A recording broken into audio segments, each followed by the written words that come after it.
Hello everyone, welcome back to my channel. It's about everything Vishakha Singh.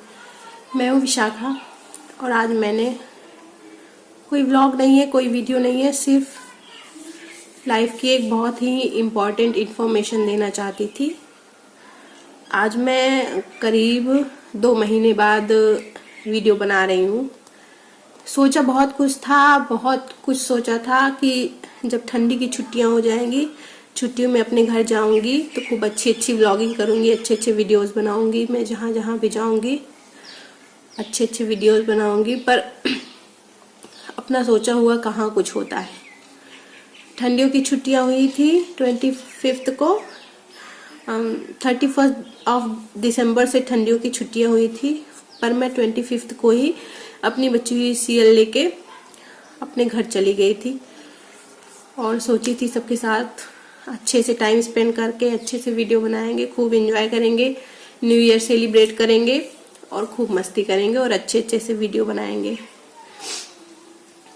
फिर क्या हुआ कि 31 को पापा की डेथ हो गई।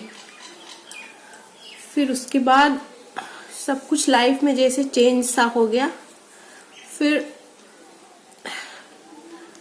सब बदल गया। उसके बाद आज जो है लगभग 1.5 महीने होने जा रहे हैं पापा की डेथ को।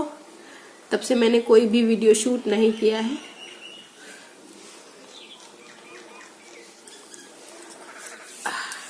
मैं कैसे बताऊं क्या हुआ है लाइफ में, कुछ समझ आ नहीं रहा है।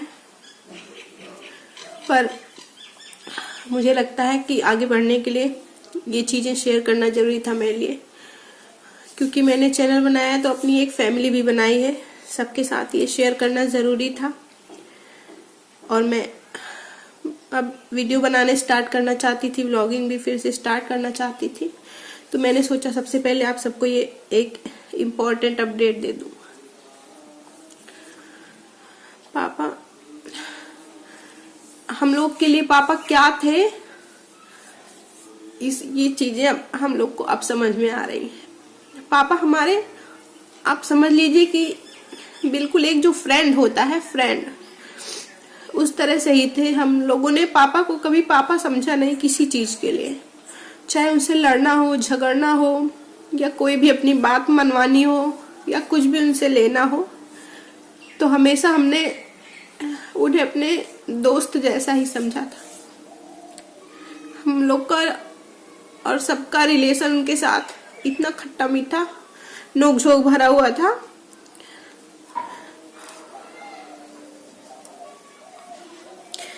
कि उनके जाने के बाद हम सारे लोग बिल्कुल टूट चुके थे।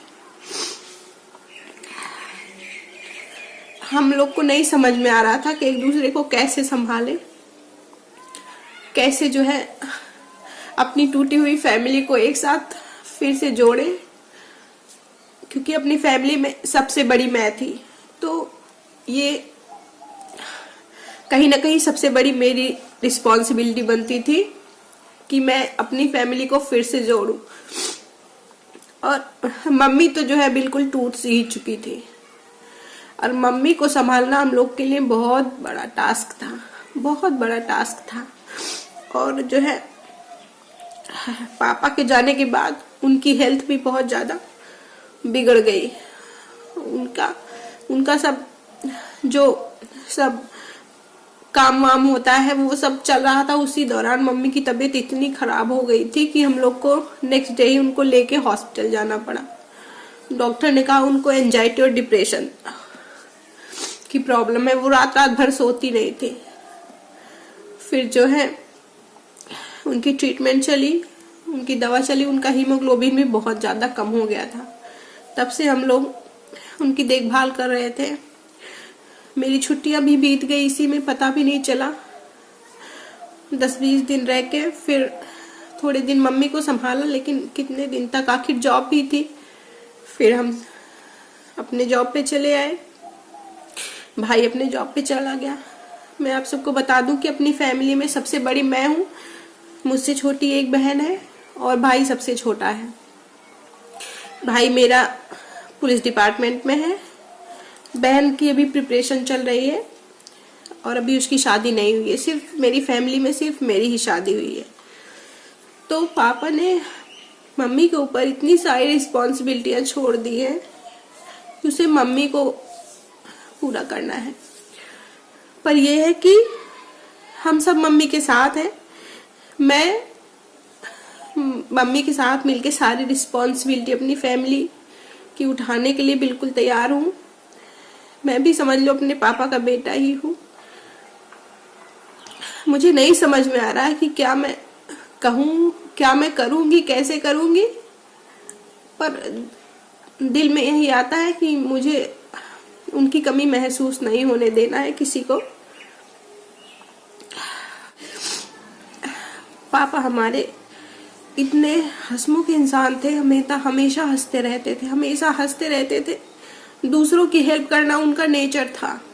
हमेशा कोई अगर गरीब इंसान, कोई दुखी इंसान उनको दिख जाए तो वो उस इंसान के लिए कुछ भी कर सकते थे। अगर उनकी जेब में 100 रुपए रहते तो वो 50 रुपए उस इंसान को दे देते, 50 रुपए में अपना काम चला लेते। लोगों का भला करने वाले इंसान थे।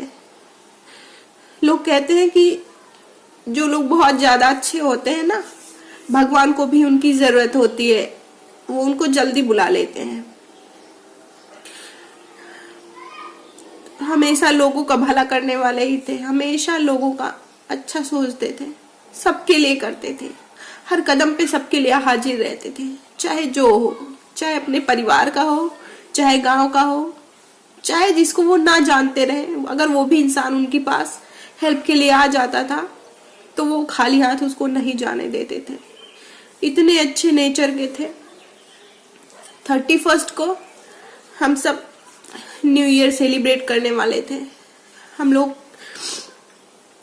सोचे थे कि शॉपिंग पे जाएंगे, रात को सब लोग साथ में मिलके पूरी फैमिली बाहर खाना खाएंगे। लेकिन 31 को सुबह 9 बजे ये न्यूज आ गई कि पापा का एक्सीडेंट हो गया है। हम सारे लोग पैदल पैदल ही भागे ये सुन के कि पापा का एक्सीडेंट हो गया। पापा तो इतनी अच्छी बाइक चलाते हैं कि उसकी स्पीड 40 के ऊपर रहती ही नहीं कभी। उनका एक्सीडेंट कैसे हो सकता है? मन में यही सोचते सोचते मैं पैदल भागी चली जा रही थी। अचानक से हम लोग अपने फैमिली डॉक्टर के यहाँ पहुंचे, जहाँ पे पापा को लिटाया गया था, और डॉक्टर उनका SpO2 चेक कर रहे थे। तो मैंने उसमें देखा कि वो नील शो हो रहा था, सीधी एक लाइन, कुछ भी शो नहीं हो रहा था उस पर वो फैमिली डॉक्टर थे, ऐसे कैसे बोल देते। उन्होंने बोला हमें कुछ नहीं समझ में आ रहा है, इनको कहीं और लेके जाइए। हम लोग जैसे लेके उनको CHC गए, CHC पे डॉक्टरों ने बता दिया कि वो नहीं।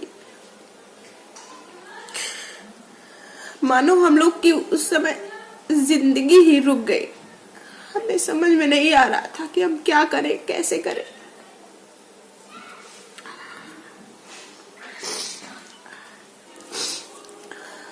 उनकी डेथ का रीजन कार्डियक अरेस्ट था। उनको हार्ट अटैक आया था, पर हम लोग को कभी भी नहीं पता था इससे पहले कि वो हार्ट के पेशेंट है या उनकी BP बढ़ी हुई थी। वो ऐसे इंसान थे कि अपनी दुख तकलीफ अपनी फैमिली के साथ भी शेयर नहीं करते थे कभी भी। और उनके चेहरे पे हम लोगों ने अगर थोड़ी सी भी परेशानी भी देखी होती तो गेस करते, पर वो हंसते हुए ही घर में आए, हंसते हुए ही घर से निकले थे। और अचानक से ये सब सुन के लगा कि ये सब झूठ है, कहीं सपना तो नहीं है, ये सब कहीं सपना तो नहीं देख रहे हम लोग, पूरा सपना है, टूट जाएगा। पर नहीं टूटा, सच निकला सब। पापा को हम लोग हर एक दिन, हर एक सेकंड, हर पल मिस करते हैं, पर पापा ये सब नहीं देख सकते कि हर कोई उनको कितना मिस कर रहा है, उनके बिना कितना इनकम्प्लीट है। हमारी पूरी फैमिली बिना उनके, हमारी पूरी फैमिली इनकम्प्लीट है।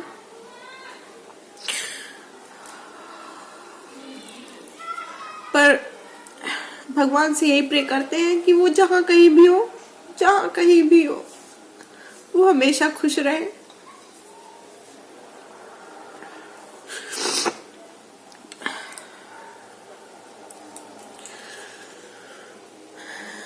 बस यही न्यूज़ मुझे आप लोगों के साथ शेयर करनी थी, इसलिए बहुत दिनों से हिम्मत कर रही थी, नहीं हो रही थी, पर आज फाइनली हिम्मत इकट्ठा करके मैंने ये वीडियो बनाई है। तो मुझे लगा कि सबसे पहले ये अपडेट देना जरूरी है कि हमारी फैमिली में से एक मेंबर कम हो गया।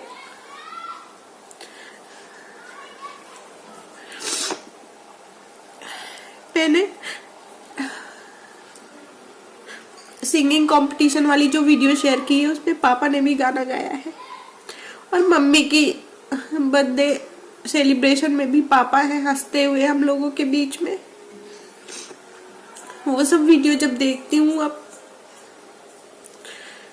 तो रोना आ जाता है, बिल्कुल हंसते हुए उनको देख के इस तरह से।